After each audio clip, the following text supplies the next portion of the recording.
ये कहानी एक अलग ही दुनिया की है, जहाँ 4 ऐसी नेशन इनिको में रहती हैं जिनके पास अपनी अपनी सुपर पावर्स हैं। इनमें से एक है एयर बेंडर्स, जिनके पास हवा को कंट्रोल करने की ताकत है। दूसरे फायर बेंडर्स, जो कहीं भी आग लगाकर उसे कंट्रोल कर सकते हैं। फिर वाटर बेंडर्स, जो कि पानी को कंट्रोल कर सकते हैं। और आखिर में अर्थ बेंडर्स, जिनके पास जमीन और उसकी मिट्टी को कंट्रोल करने की ताकत है। ये सभी लोग अपनी ताकतों का इस्तेमाल करते हुए लड़ना पड़े, इस दुनिया में जंग ना हो जाए, इनके लिए अवतार यानी एक ऐसे इंसान का होना जरूरी है जिसके पास हवा, पानी, आग और जमीन चारों एलिमेंट्स को एक साथ कंट्रोल करने की सुपर पावर हो। पता चला है कि फायर बेंडर्स ने अब इस दुनिया में हुकूमत करने की ठानी है और इसीलिए वो बाकी सभी बेंडर्स को मार रहे हैं। इस जंग को रोकेगा अवतार एंग, जो कि इस वक्त एक एयर बेंडर है। उसे उसके मास्टर एयर बेंडिंग के लिए ट्रेन करते हैं, पर अभी तक एंग अपने अवतार होने की सच्चाई नहीं जानता। इसीलिए बाकी एयर बेंडर्स एंग के मास्टर पर गुस्सा हो रही हैं कि एंग को अपनी अवतार वाली ट्रेनिंग शुरू कर देनी चाहिए, क्योंकि अब फायर बेंडर्स उन लोगों के इलाके में घुसकर उन्हें मारना चाह रहे थे। मास्टर भी सही वक्त देखकर एंग को उसके अवतार होने की सच्चाई बताते हैं और कहते हैं कि तुम्हें जल्द ही ट्रेनिंग पूरी करके फायर बेंडर्स की तरफ से होने वाले इस जुल्म को रोकना होगा। एंग, जो कि बस 12 साल का था, ये सारी बातें समझ नहीं पाता। इतनी बड़ी जिम्मेदारी से घबराते हुए वो मास्टर से कहता है कि मैं अवतार नहीं बनना चाहता। इन सब चीजों ने उसका मूड भी ऑफ कर दिया था, जिसे ठीक करने के लिए वो अपने पेट से बातें करता है और उसके साथ उड़कर सैर पे चला जाता है, जबकि उसके पीछे पीछे उसके इलाके में आग का हमला हो चुका था। फायर बेंडर्स ने एयर बेंडर्स के पूरे ही टेम्पल को थोड़े ही टाइम में तबाह कर दिया था। वो लोग सभी एयर बेंडर्स के साथ ही एंग के मास्टर को भी मार चुके थे और जो बचा था वो सिर्फ एंग ही था, जो अपने पेट के साथ सैर पे निकला था। पर तूफान की लपेट में आकर वो पानी में गिरता है। इससे पहले कि वो पानी में डूब जाता, हमें दिखाया जाता है कि उसकी अवतार की ताकतें जागी हैं। उसके सर में बने टैटू से तेज रोशनी निकली थी। इस सीन के बाद कहानी में पूरे 100 साल गुजर जाते हैं और अचानक एक बर्फीले पहाड़ में से तेज रोशनी निकलने के साथ एक बड़े धमाके की तरह वो पहाड़ फट जाता है, जिसमें से अब एंग निकला था। ये वाटर बेंडर्स का इलाका था, जहाँ कटारा नामी वाटर बेंडर अपने भाई के साथ ट्रेनिंग कर रही थी। ये वाक्य देखकर वो दोनों घबरा जाते हैं और एंग को अपने टेम्पल में ले आते हैं। एंग का यहाँ से निकलना फायर बेंडर्स का प्रिंस ज़ुको भी देख चुका था, जो दुनिया में अवतार को ही ढूंढने के मिशन पे था। यहाँ वाटर बेंडर्स के टेम्पल में जब एंग को होश आता है तो वो अपने साथ होने वाला सब कुछ यहाँ लोगों को बताता है कि जब उसके इलाके में आग का हमला हुआ था तो तब वो सैर के लिए वहाँ से निकला हुआ था और एक तूफान में फंसने के बाद उसे इस टेम्पल में होश आया है। वाटर बेंडर्स की एक ओल्ड लेडी उससे कहती है कि ऐसा कैसे हो सकता है, जिस हमले की तुम बात कर रही हो वो आज से पूरे 100 साल पहले इस दुनिया में हुआ था, जिसमें सभी एयर बेंडर्स मारे गए थे। उनकी पूरी नस्ल खत्म कर दी गई थी, यहाँ तक कि काफी वाटर बेंडर्स भी उस जंग में मारे गए। बस ये कटारा ही उनके कबीले में आखिरी वाटर बेंडर बची है। एंग से थोड़ी और बात करने पर वो ओल्ड लेडी पता चला लेती है कि एंग एक अवतार है और इस दुनिया में बचा आखिरी वाटर बेंडर भी। एंग ने यहाँ पर अपने पेट को भी बुला लिया था। कुछ दिन वो यही रुकता है और वाटर बेंडर कतारा का अच्छा दोस्त बन जाता है, जिससे अभी तक अपनी पावर्स पर कंट्रोल करना नहीं आया था। एंग उसे अपनी सोल और इमोशंस पर कंट्रोल करते हुए फोकस करने की स्किल बताता है, जिसकी मदद से अब वो अच्छे से वाटर बेंडिंग कर पा रही है। दूसरी तरफ फायर बेंडर्स का प्रिंस ज़ुको अपने अंकल के साथ मिलकर अवतार एंग को पकड़ने के लिए वाटर बेंडर्स के विलेज में आता है और गाँव वालों से जब शराफत के साथ एंग को उसके हवाले करने का कहता है तो उसे बचाने के लिए कटारा का भाई ज़ुको को लड़ने का चैलेंज दे देता है। ज़ुको एक ट्रेंड फायर बेंडर था, जबकि उसके सामने एक आम इंसान जिससे वो बड़ी आसानी से हरा चुका था। इससे पहले कि वो अपने सामने वाले लड़के को मार देता, लड़ाई खत्म करने के लिए एंग सामने आता है और उनके साथ चला जाता है। एंग को शिप के जेल में डाला गया था। एंग यहाँ अपनी एयर बेंडिंग की स्किल्स का इस्तेमाल करते हुए बड़े ही आराम से अपनी कैद की चाबियां चुरा यहाँ के सिपाहियों को चकमा दे कैद से निकलकर ज़ुको की इस शिप का विजिट करता है, जहाँ उसे अवतार पे लिखी ज़ुको की किताब मिलती है, जिसे चुरा जैसे ही वो शिप से उड़ता है तो ज़ुको की नजर में आ जाता है। ज़ुको आग से एंग पर हमला कर रहा था, जिससे बचते हुए इससे पहले कि वो पानी में गिरता, कटारा और उसका भाई एंग को उसी के पेट पर बचाने वहाँ पहुँच चुके थे। ये लोग एयर बेंडर्स के टेम्पल में जाते हैं जहाँ सब बर्बाद था। वहीं जब एंग को अपने मास्टर की हड्डियाँ नजर आती हैं तो दुख और गुस्से से उसका बुरा हाल हो जाता है। ऐसे में उसकी सारी अवतार की पावर्स एक बार दोबारा से जाग उठती हैं, जिनको अपने दिल पर कंट्रोल करते हुए उसने बहुत मुश्किल से काबू में किया था। वो बहुत ज्यादा रो रहा था। इस वक्त तारा उसे हौसला देती है। एंग कहता है कि मेरी वजह से 100 साल पहले मेरी दुनिया खत्म हो गई, पर अब मैं पहले वाली गलती नहीं दोहराऊंगा। मैं अब अवतार की ट्रेनिंग खुद से पूरी करूंगा। प्रिंस ज़ुको की अवतार पर लिखी हुई बुक जो उसने शिप से चुराई थी, उसके जरिए उसे पता चलता है कि अवतार की ट्रेनिंग स्टार्ट करने के लिए उसे पहले पिछले सभी अवतार की पावर्स को जगाना होगा। इसीलिए पहले वो कियोशी अवतार के टेम्पल में जाते हैं जो उनके पास ही एक आइलैंड पे था। लेकिन वहाँ जाने पर आइलैंड के लोग उन पर हमला करके उन्हें पकड़ने वाले होते हैं कि कियोशी की मूर्ति से एंग के ऊपर एकदम से रोशनी गिरती है, जो देख आइलैंड के लोग हैरान होते हैं और उन्हें अपने सरदारों के पास ले आते हैं। ये एंग और एंग के साथियों को बताते हैं कि असल में उनके पास किसी तरह की भी बेंडिंग पावर्स नहीं है, जिनकी वजह से वो अपने आप को बचा नहीं सकते। इसीलिए वो किसी अनजान इंसान को अपने आइलैंड में नहीं आने देते। एंग कहता है पर मुझे बस कियोशी अवतार के बारे में जानना है, उनकी पावर्स को जगाना है, क्योंकि मैं खुद एक अवतार हूँ। ये सुन वो लोग उसकी मदद को मान जाते हैं और रात में यही उनका पीछा करते हुए ज़ुको भी पहुँच जाता है और आइलैंड के लोगों से कहता है कि हम यहाँ पर एक मुजरिम को पकड़ने के लिए आए हैं। अगले दिन एंग दोबारा कियोशी की मूर्ति के पास जाता है और इस मर्तबा जब मूर्ति से रोशनी उसके ऊपर गिरती है तो वो अचानक ही सोल्स यानी रूहों की दुनिया में पहुंचकर अवतार कियोशी से मिलता है, जो उसे बताती है कि तुम्हारी पहले अवतार की ट्रेनिंग ना करने की वजह से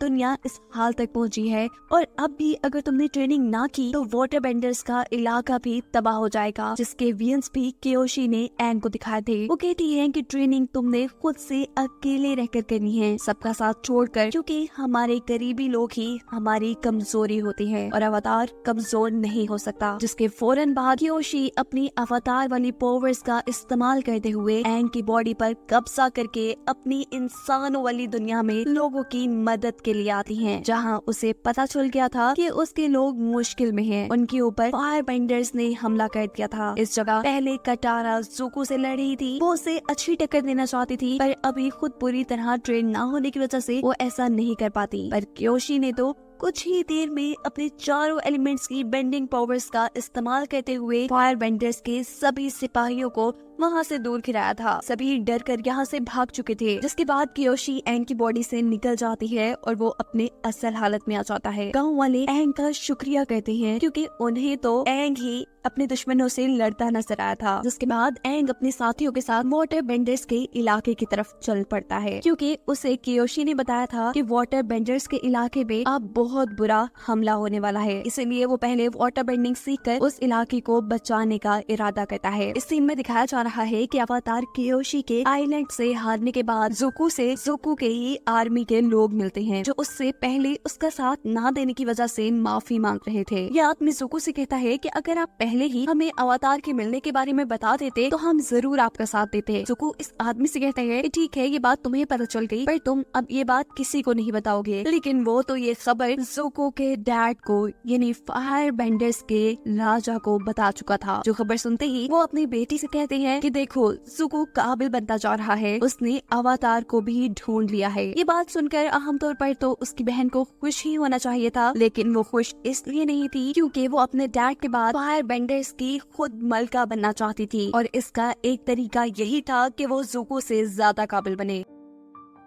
जहाँ वाटर बेंडर्स के इलाके की तरफ उड़ते हुए एंग को अपने ही जैसा एक एयर बेंडर मिलता है जो हवा में उड़ रहा था। एंग फौरन ही उसका पीछा करते हुए एक ऐसे शहर में आता है जहाँ सभी अर्थ बेंडर्स रहते थे, जो जमीन, पत्थरों और जमीन की मिट्टी को कंट्रोल कर सकते थे। एंग बेचारा ये देखकर थोड़ा उदास हो जाता है कि उसे जो बच्चा उड़ता हुआ दिखाई दिया था वो कोई एयर बेंडर नहीं था, बल्कि एक साइंटिस्ट का बेटा था और अपने डैड के दिए एक गैजेट की मदद से उड़ पा रहा था। ये लोग उस साइंटिस्ट से भी मिलते हैं जो उन्हें बताता है कि फायर बेंडर्स अक्सर यहाँ पर आग के धमाके करते रहते हैं, जिनसे बचने के लिए उसने काफी सारी इन्वेंशंस की हैं। साथ ही उसने बादशाह के लिए बहुत से हथियार भी बनाए थे। साइंटिस्ट का बेटा एंग से कहता है कि तुम तो एक एयर बेंडर हो ना, तुम हमारी मदद कर सकते हो। दूसरी तरफ इसी बच्चे के उड़ने की खबर फायर बेंडर्स को भी पता चलती है कि अर्थ बेंडर्स के एक इलाके में उड़ता हुआ लड़का दिखाई दिया है, जरूर वो एक एयर बेंडर होगा। फायर बेंडर्स का प्रिंस ज़ुको इस बार भी अकेले अपने अंकल के साथ इस अर्थ बेंडर्स के शहर में आने का डिसाइड करता है और इसी शहर में कटारा एक ऐसे लड़के का पता चलाती है जो फायर बेंडर्स के लिए जासूसी कर रहा था, और जब वो अपने साथी के साथ उनका पीछा करती है तो उन्हीं के हाथों पकड़ी जाती है। ये सभी फायर बेंडर्स मिलकर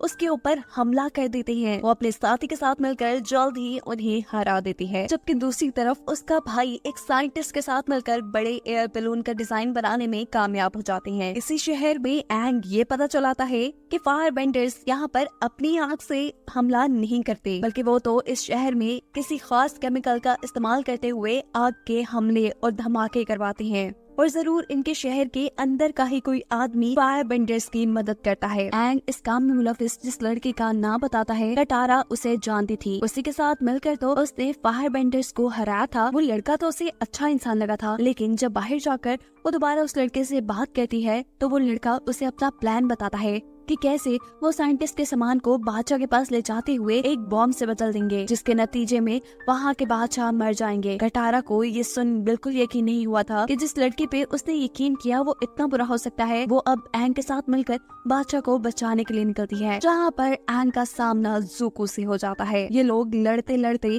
शहर की तरफ आ जाते हैं। ज़ुको जब अपनी फायर से एंग पर हमला करता है तो यहाँ शहर में आग लग जाती है, जिससे एंग अपनी एयर बेंडिंग स्किल्स की मदद से बुझाने में लग चुका था। अर्थ बेंडर्स को भी यहाँ फायर बेंडर के आने का जब पता चलता है तो उनके सिपाही फायर बेंडर को पकड़ने के लिए आ जाते हैं, और तब ज़ुको के अंकल इन सभी सिपाहियों के सामने अपनी फायर बेंडिंग की स्किल्स दिखाते हैं, ताकि इन सबका ध्यान प्रिंस ज़ुको की तरफ जाए ही ना, जिसके नतीजे में अंकल और एंग दोनों ही पकड़े जाते हैं। इसी दौरान फायर बेंडर्स का जब एक साथी बादशाह को मरवाने के लिए बम वाले एक बॉक्स के ऊपर आग से जले एक तीर से हमला करने वाला होता है, तो कटारा अपनी वाटर बेंडिंग स्किल्स का इस्तेमाल करते हुए उस तीर को बुझाकर बादशाह की जान बचा लेती है। यहाँ कटारा का भाई साइंटिस्ट से पूछता है कि तुम बादशाह के खिलाफ ही काम क्यों कर रही हो, जिस पर वो जवाब देता है कि ये करना मेरी मजबूरी है। फायर बेंडर्स ने मेरे बेटे को मारने की धमकी दी हुई है। कटारा एंग से कहती है कि सारी बातें छोड़ो, हमें एंग को बचाने के लिए महल में जाना होगा,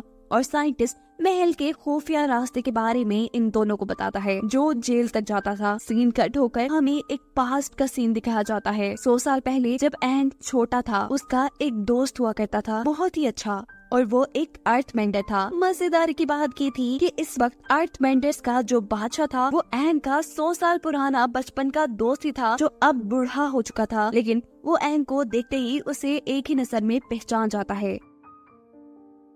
यहाँ कटारा और उसका भाई जो एंग को बचाने के लिए एक खुफिया रास्ते से महल की जेल की तरफ जा रहे थे, उनके रास्ते में एक खुफिया टनल आ जाती है, जिसके बाहर उन्हें एक आदमी भी मिला था, जिसने उन्हें बताया था कि तुम इस रास्ते को अपने प्यार से ही पार कर सकते हो। लेकिन ये दोनों बहन भाई जो एक दूसरे पर एतबार नहीं करते थे, इस टनल में खो जाते हैं। बहुत ही मुश्किल से जब ये लोग आगे बढ़ रहे होते हैं तो इनका सामना एक मॉन्स्टर से हो जाता है। डर कर ये दोनों ही हाथ पकड़ लेते हैं। ऐसा करने पे वो मॉन्स्टर एकदम से खामोश हो चुका था। कटारा समझ जाती है कि ये उनके प्यार की वजह से हुआ है।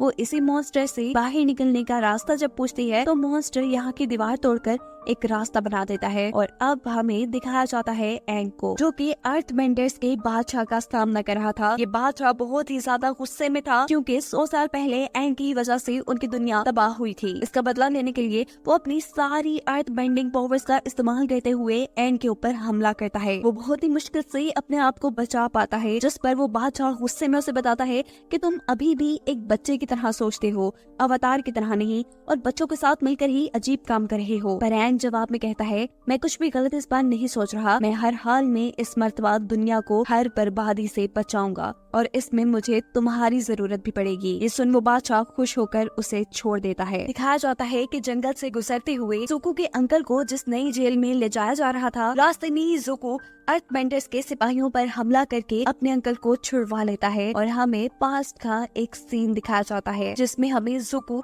और उसके अंकल के रिलेशन के बारे में पता चलता है। ज़ुको ने उनका एक बेटे की तरह ख्याल रखा और जब ज़ुको को अपने फादर की तरफ से अवतार को ढूंढ लाने तक उनके इलाके में ना आने की सजा दी, तो तब अंकल ने उसके साथ आने का फैसला किया और तब से अब तक ये लोग साथ थे। ये दोनों मिलकर सभी सिपाहियों को अपनी फायर बेंडिंग स्किल से मार गिराते हैं, जबकि दूसरी तरफ हमें दिखाया जाता है कि एंग और कटारा दोबारा वाटर बेंडर्स के इलाके के लिए निकल चुके हैं। यहाँ पर एंग कटारा से कहता है कि तुमने जल्द ही वाटर बेंडिंग काफी अच्छे से सीख ली है, जिसका जवाब कटारा देती है कि मैं अपनी वाटर बेंडिंग स्किल्स को अपनी दादों की किताब की मदद से बढ़ा रही थी। इन्हीं बातों के दौरान रास्ते में जंगल के अंदर उन्हें आग लगी दिखाई देती है। जब ये लोग वहाँ उतरकर चेक करते हैं तो यहाँ एक छोटा सा गांव था। एक आदमी एंग को बताता है कि पहले कुछ यहाँ पे मॉन्स्टर्स थे जो इंसानों को गायब कर लिया करते थे और फिर फायर बेंडर्स ने भी यहाँ पर हमला करके हमारे इस इलाके को तबाह कर दिया। एंग को भी यहाँ पर एक दूसरे डायमेंशन की एनर्जी महसूस हो रही थी। सीन कट होकर हमें फायर बेंडर्स के शहर में ज़ुको की बहन को दिखाया जाता है, जो अपने डैड को कह रही थी कि उन्हें आर्मी जर्नल की मदद से अवतार को ढूंढ लाना चाहिए। उसके डैड कहते हैं, ठीक है तुम ये भी करके देख लो, लेकिन जो अवतार को पहले लेकर आएगा वही यहाँ का राजा बनेगा। ये काम चाहे पहले तुम करो या ज़ुको, पर ये बात याद रखना कि ज़ुको बड़ी ही तेजी से आगे बढ़ रहा है। ये सुन वो लड़की काफी गुस्से में आ जाती है, जबकि इस सीन में हमें दिखाया जाता है कि तबाह हुए गांव के अंदर जहां एंग को दूसरे डायमेंशन की एनर्जी महसूस हो रही थी, वो अपनी अवतार वाली स्किल्स का इस्तेमाल करते हुए अपनी और अपने दोस्तों की सोल को उस दूसरी डायमेंशन के अंदर ले जाता है, जहां उनके सामने एक अजीब सा मॉन्स्टर आता है जो गुस्से में इन तीनों को एक ही हाथ से मारकर दूर गिरा चुका था और बहुत जोर से चिल्ला रहा था। इसी दुनिया में कटारा के भाई को एक फॉक्स मिलती है जो उसे कहती है कि जिस मॉन्स्टर को तुमने देखा है वो काफी दर्द में है, तुम उसे दर्द से निकाल दो, तुम्हारी सारी मुश्किलें हल हो जाएंगी। यहाँ दिखाया जा रहा है कि कटारा को कटारा की मॉम इसी दुनिया में नजर आ रही है। वो अपनी मॉम के पास जाना चाहती है, लेकिन अचानक ही फायर बेंडर्स का उनके ऊपर हमला हो जाता है, जिनसे बचाने के लिए कटारा की मॉम कटारा को एक जगह पर छुपा देती है और फिर फायर बेंडर्स उसकी आंखों के सामने उसकी मॉम को जलाकर मार देते हैं। ये उसकी बचपन की यादें थी जिनमें वो पूरी तरह खो चुकी थी कि अचानक एक नया मॉन्स्टर उसके सामने आकर उसे कैद कर लेता है। इसी दुनिया में कटारा के भाई को भी कुछ ख्याल आते हैं, जहाँ उसके फादर और उसके अंकल आपस में बातें कर रहे हैं कि ये लड़का किसी काम का नहीं है, वो कोई मास्टर नहीं बन सकता। ये बातें उसे दुख देती हैं। वो भी इन ख्यालों में खो जाता है और अचानक वो मॉन्स्टर जिसने कटारा को कैद किया था वो उसके भाई को भी कैद कर लेता है। अब तो एंग को भी इस दुनिया में अपना एयर बेंडर्स का टेम्पल नजर आ रहा था, लेकिन वो एक ही सेकंड में समझ जाता है कि ऐसा नहीं हो सकता, ये कोई इल्यूजन है। वो अपना पूरा फोकस लगाता है और देखता है कि यहाँ पे असल में है क्या, और उसे यहाँ एक मॉन्स्टर दिखाई देता है जो उससे कहता है कि तुम कई साल बाद ऐसे इंसान मेरे सामने आए हो जो मेरे भरम से बच गए, वरना जो मेरे भरम में आता है उसे मैं कैद कर लेता हूँ। मैं जान चुका हूँ कि तुम एक अवतार हो, मैं पहले भी बहुत से अवतार से लड़ चुका हूँ। वो उससे पूछता है कि क्या तुम मेरी कोई चीज लेकर आए हो? एंग कहता है नहीं, मैं तो अपने दोस्तों को बचाने के लिए यहाँ आया हूँ। ये कहते ही उसके और मॉन्स्टर के दरमियान में लड़ाई शुरू हो जाती है, पर एंग जो यहाँ पे एक सोल था अपनी ताकतों का इस्तेमाल नहीं कर पा रहा था, इसीलिए वो इस मॉन्स्टर से हार जाता है और वहाँ से भागकर एक घर के अंदर आता है जहाँ पर उसे अपने मास्टर मिलते हैं। वो उनके गले लगकर उनसे कहता है कि आप कहाँ चले गए थे, मुझे आपकी जरूरत है। अब एंग उनसे पूछता है कि मैं इस मॉन्स्टर से अपने दोस्तों को कैसे बचाऊं। मास्टर बताते हैं कि ये मॉन्स्टर लोगों को उनकी पुरानी यादों के जरिए कैद करता है, पर अवतार इसके जाल में नहीं फंसते। पिछली मर्तबा फायर नेशन के एक अवतार ने इनको अच्छी टक्कर दी थी और वो उनकी कोई खास चीज चुरा ले गया था। अगर तुम अपने दोस्तों को बचाना चाहते हो तो तुम जाकर इस मॉन्स्टर की वो चीज ले आओ। पर फायर बेंडर्स तो उनके दुश्मन थे, उनके इलाके में जाना एंग के लिए काफी खतरनाक साबित हो सकता था, पर एंग के पास कोई और रास्ता भी नहीं था। इसीलिए वो अब जल्दी से इस सोल की दुनिया से असल दुनिया में वापस आता है और फायर बेंडर्स के इलाके की तरफ बढ़ जाता है। यहाँ पर एक आदमी, एक फायर बेंडर जिसे लगता था कि चारों किस्म के बेंडर्स के दरमियान में अमन होना चाहिए, वो एंग की मदद के लिए मान जाता है और एंग को अपने अवतार वाले टेम्पल में लेकर आता है, जहाँ अवतार की जमा की हुई काफी सारी चीजें थी। पर एंग को अब ये समझ नहीं आ रहा था कि इसमें से मॉन्स्टर की अहम चीज क्या होगी। इससे पहले कि वो यहाँ से कुछ उठाता, यहाँ पर दूसरे फायर बेंडर्स एंग को पकड़ने के लिए आ जाते हैं। अच्छा फायर बेंडर एंग से कहता है कि तुम अपना काम करो, इनको मैं खुद संभाल लूंगा। वो उन फायर बेंडर्स को संभालने की कोशिश में लग जाता है, जबकि एंग अपनी अवतार वाली पावर्स का इस्तेमाल करते हुए फायर बेंडर्स के अवतार से मिलता है, जो उसे बताते हैं कि मेरे पास उस मॉन्स्टर की माँ की मूर्ति है। वो अब असल दुनिया में वापस आकर जल्दी से वो मूर्ति उठाकर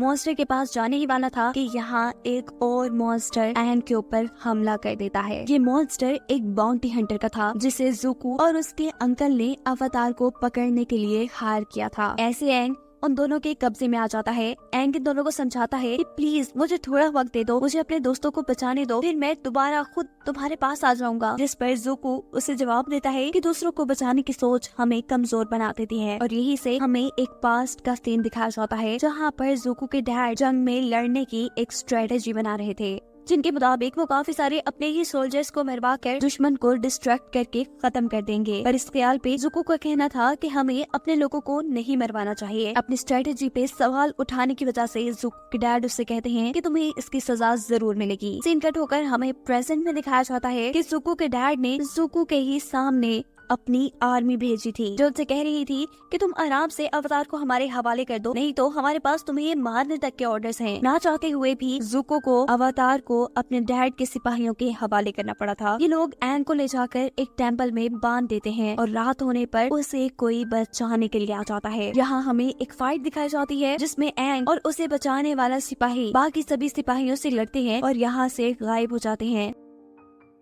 एंग देखता है कि उसे बचाने वाला और कोई नहीं बल्कि ज़ुको ही था। वो ये देखकर हैरान भी होता है और ज़ुको से कहता है कि तुम काफी अच्छे हो, तुमने मेरी मदद की, हालांकि तुम मेरे दुश्मन थे, और तुम्हारी अवतार पर लिखी हुई किताब वो भी बहुत शानदार है, तुम बहुत सहीन हो। ज़ुको कहता है पागल मत बनो, मैं अभी भी तुम्हारा दुश्मन हूँ और किसी भी हाल में तुम्हें खुद पकड़कर अपने इलाके में जाना चाहता हूँ। ये बात कहते ही वो एंग के ऊपर हमला कर देता है और दोनों एक दूसरे से लड़ने लग जाते हैं। एंग उसके हमले का मुकाबला करते हुए उसी को गिरा देता है और उससे कहता है कि मुझे लगता है कि तुम्हारे चेहरे के साथ साथ तुम्हारे दिल पे भी एक गहरी चोट है। और इस कहानी को जानने के लिए हमें पास्ट में दिखाया जाता है कि ज़ुको के डैड ज़ुको से लड़ रहे हैं। ज़ुको उन्हें अच्छी टक्कर देता है, लेकिन चाहकर भी उन्हें मार नहीं पाता, जिस पर उसके डैड उसे कहते हैं कि दूसरों को बचाने की चाह हमें कमजोर बना देती है। ज़ुको ने अपने डैड को ना मारकर अपने आप को कमजोर साबित कर दिया था और इससे पहले भी उसने अपने डैड की बनाई एक स्ट्रेटेजी पे सवाल उठाया था। इन दोनों चीजों की सजा उसके डैड उसकी एक आंख जला कर देते हैं। सीन कट होकर दोबारा प्रेजेंट भी शिफ्ट होता है, जहाँ एंग ज़ुको को एक बोट में बिठाकर उसे वहाँ से ये कहते हुए भेज देता है कि मैं अपने दोस्तों को बचाने के बाद तुमसे जरूर मिलूंगा। ज़ुको उसके ऊपर आग से हमला करता है, जिसका एंग के ऊपर कोई असर नहीं होता। सीन कट होकर पास्ट में हमें दिखाया जाता है कि जब ज़ुको की आंख जली हुई थी, तब उसके डैड उसके पास आकर कहते हैं कि तुम्हें जंग में एक सिपाहियों के बैच को बचाने की बहुत पड़ी थी, इसीलिए अब तुम्हारी सजा है कि तुम उसी बैच के साथ हमारे इस इलाके से निकल जाओगे, तब तक के लिए जब तक तुम्हें कोई अवतार नहीं मिल जाता।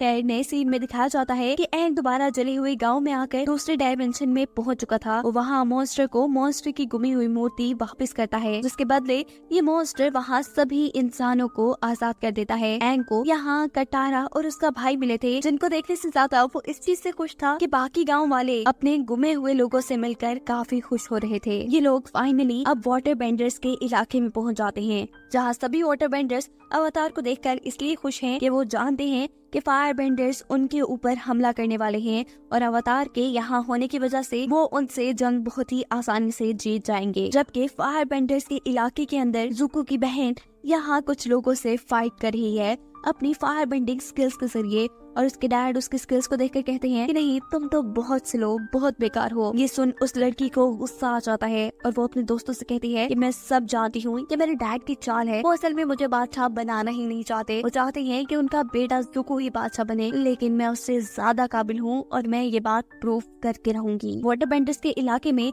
जब बड़े वाटर बेंडर्स एंग से बात करते हुए जंग की स्ट्रेटेजी बनाने का सोचते हैं, तो एंग उन्हें कहता है कि मैं अभी इन चीजों के लिए काफी छोटा हूँ और अभी तक अपने दोस्तों की मदद लेता हूँ, तो ये सुन वो गुस्सा हो जाते हैं और उससे कहते हैं कि तुम कैसे अवतार हो, एक बेकार अवतार जो अपने कामों में अपने दोस्तों की मदद लेता है। हालांकि अवतार में इतनी ताकत होनी चाहिए कि वो किसी भी मुसीबत का अकेले में मुकाबला कर सके। एंग बेचारा ये सब सुन उदास हो चुका था। यहाँ कटारा जो कि एक अच्छी फायर बेंडर थी, वो जब यहाँ के लोगों से मिलती है तो उसे पता चलता है कि यहाँ की औरतें तो जंग में हिस्सा ही नहीं लेती, बल्कि वो अपनी वाटर बेंडिंग स्किल लोगों की सेहत को ठीक करने के लिए इस्तेमाल करती हैं। और ये बात कटारा को काफी गलत लगती है। यहीं पर एंग अब एक नए अवतार से मिलता है उनकी पावर्स को एक्टिवेट करने के लिए, और ये अवतार एंग से कहते हैं कि तुम मेरी वाली ही गलती कर रहे हो। मैंने भी अपने लोगों को छोड़कर सोल्स की दुनिया में लोगों की मदद करना शुरू की थी और इसी वजह से लोग अभी तक मेरी इज्जत नहीं करते, और यही सब तुम्हारे साथ भी हो रहा है। तुम्हें अपने दोस्तों को छोड़कर अपनी ट्रेनिंग पर ध्यान देना चाहिए। इन्हीं वाटर बेंडर्स के इलाके के अंदर कटारा के भाई को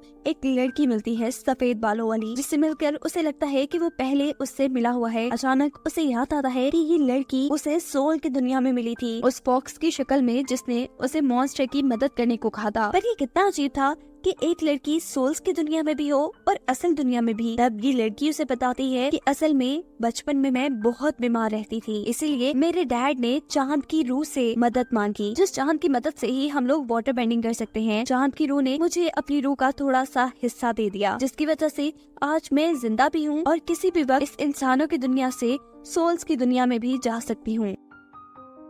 यही फायर बेंडर्स के इलाके के अंदर ज़ुको की बहन अपने डैड को अपनी ऐसी फायर बेंडिंग स्किल्स दिखाती है जिसमें उसने अपने हाथों से बिजली भी निकाल ली थी। ये देख उसके डैड खुश हो जाते हैं, जबकि इस सीन में हमें दिखाया जाता है कि फायर बेंडर्स अब वाटर बेंडर्स के इलाके पर हमला करने के लिए आगे बढ़े थे। उनके पास एक एयर बलून भी था जिसके अंदर फायर बेंडर्स के जर्नल थे। वाटर बेंडर्स भी दिमागी तौर पर इस जंग के लिए तैयार थे, पर उनके पास इतनी बड़ी फौज नहीं थी कि वो फायर बेंडर्स का सामना कर सके। तब कटारा उन्हें मशवरा देती है कि औरतें भी इस जंग में हिस्सा लें। अपनी बात को प्रूव करने के लिए वो यहाँ के सरदार से अपनी अच्छी वाटर बेंडिंग स्किल्स के जरिए लड़ती है और ये प्रूव कर देती है कि औरतें भी जंग में हिस्सा ले सकती हैं। यहाँ पर हमला हो जाता है।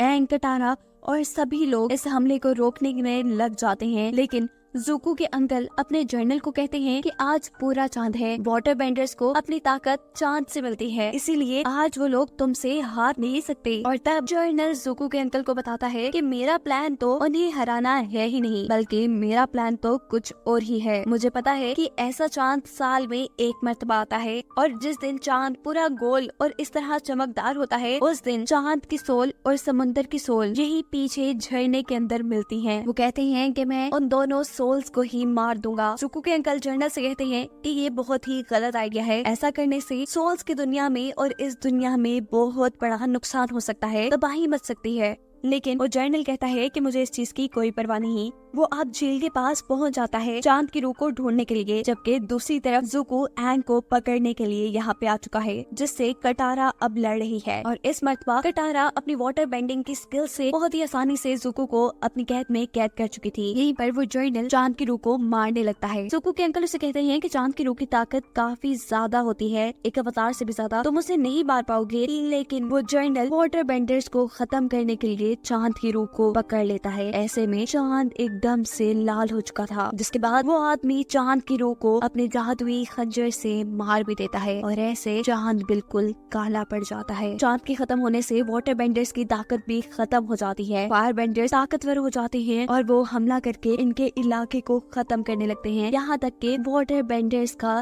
टेम्पल भी टूट जाता है। ये बिल्कुल वही सीन है जो कियोशी ने एंग के वीएन में दिखाया था। एंग यहाँ के लोगों को बचाना चाहता था, लेकिन तभी उसे कियोशी की कही हुई वो बात याद आती है कि एक अवतार को लोगों की फिक्र छोड़कर खुद पे ध्यान देना चाहिए और अपनी पावर्स को उभारना चाहिए। ये सोचते ही वो समुंदर के बिल्कुल दरमियान में चला जाता है और अपनी रूह को समुंदर को दे देता है। एक अवतार और समुंदर की रूह मिलकर यहाँ बहुत बड़े मॉन्स्टर की शक्ल में आ जाती हैं, जिसके बाद वो फायर बेंडर्स के सभी जहाजों को तबाह करना शुरू कर देता है।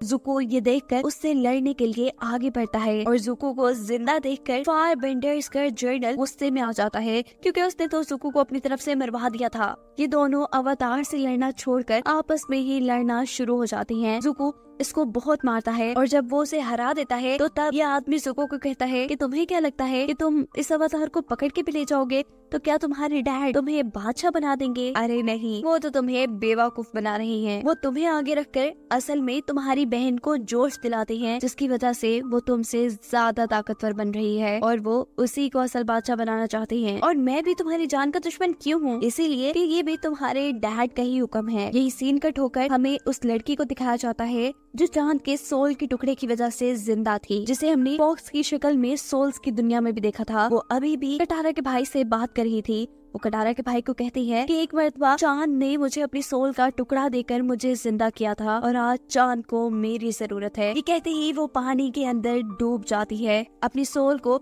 समुंदर और चांद के हवाले कर देती है और ऐसे चांद एक मर्तबा फिर से जिंदा होकर आसमान में चमकने लगता है। सब कुछ ठीक होने के बावजूद भी एंग अभी भी एक मॉन्स्टर की शक्ल में ही था। वो वाटर बेंडर के इस इलाके के काफी तबाह होने की वजह से अभी भी गुस्से में था। जब कटारा उसे कहती है, एंग तुम बहुत अच्छी हो, तुम हमारे साथी हो, हम तुम्हारी फैमिली हैं, हम तुम्हें कमजोर नहीं कर रहे, बल्कि हम लोग तो तुम्हारी ताकत हैं। तुम अपने आप को ऐसे जाया मत करो, यहाँ के लोगों को तुम्हारी जरूरत है। ये सारी बातें सुनकर एंग का गुस्सा ठंडा होता है और वो पानी से बाहर निकल कर आता है, एक बहुत ही ताकतवर अवतार की शक्ल में। पर बाहर आने पे भी वो दुखी था। उसे लग रहा था कि यहाँ पे जितनी भी तबाही हुई है उसकी वजह से हुई है, लेकिन उसके साथी उसे कहते हैं कि ये तबाही उसने नहीं की बल्कि फायर बेंडर्स ने की है। उसने तो यहाँ के कई लोगों की जान बचाई है और दुनिया को बहुत बड़े खतरे से भी बचाया है। एंग कहता है कि अब बस मैं पुरानी चीजों को भुलाकर अपने आगे के सफर पर ध्यान दूंगा, जिसमें कटारा उसे वाटर और एयर बेंडिंग सिखाने में मदद करने वाली थी। सीन कट होकर हम जुको और उसके अंकल को देखते हैं, जिनको अभी भी मालूम नहीं था कि उन्हें क्या करना है, क्योंकि उन्हें तो अपने ही बाप और भाई से धोखा मिल चुका था। दूसरी तरफ जुको के डैड, जिनको ये खबर मिलती है कि वाटर बेंडर्स के काफी सारे इलाके को तबाह करने के बावजूद भी फायर बेंडर्स उनसे हार चुकी हैं, तो वो हैरानकुन तौर पे इस खबर को सुनकर नाराज नहीं होते और अपने लोगों को बताते हैं कि ये तो उनकी सिर्फ एक चाल थी। वो कभी भी वाटर बेंडर्स के इलाके को तबाह करना ही नहीं चाहते थे। वो तो सिर्फ चाहते थे कि अवतार का ध्यान वाटर बेंडर्स के उस इलाके को बचाने में लग जाए, जबकि पीछे से उन लोगों ने तो अर्थ बेंडर्स के इलाके पे कब्जा कर लिया था, वो भी अपनी बेटी के जरिए। यहाँ उनके लोग उससे पूछते हैं कि जुको का क्या होगा, जिस पर जुको के डैड कहते हैं कुछ नहीं, कभी कभार हमें बड़ी बड़ी चीजों के लिए ऐसे कमजोर लोगों की कुर्बानी देनी पड़ती है। अर्थ बेंडर्स के इलाके पर कब्जा करके जुको की बहन बहुत ज्यादा खुश थी और कहानी के आखिर में हमें जुको के डैड अपने साथियों को ये बताते हुए दिखाए जाते हैं कि अब अर्थ के ऊपर से एक फायर बॉल गुजरने वाला है, जिसकी वजह से उनकी ताकतें और भी बढ़ जाएंगी। और ये बताते हुए ये कहानी यहाँ खत्म हो जाती है।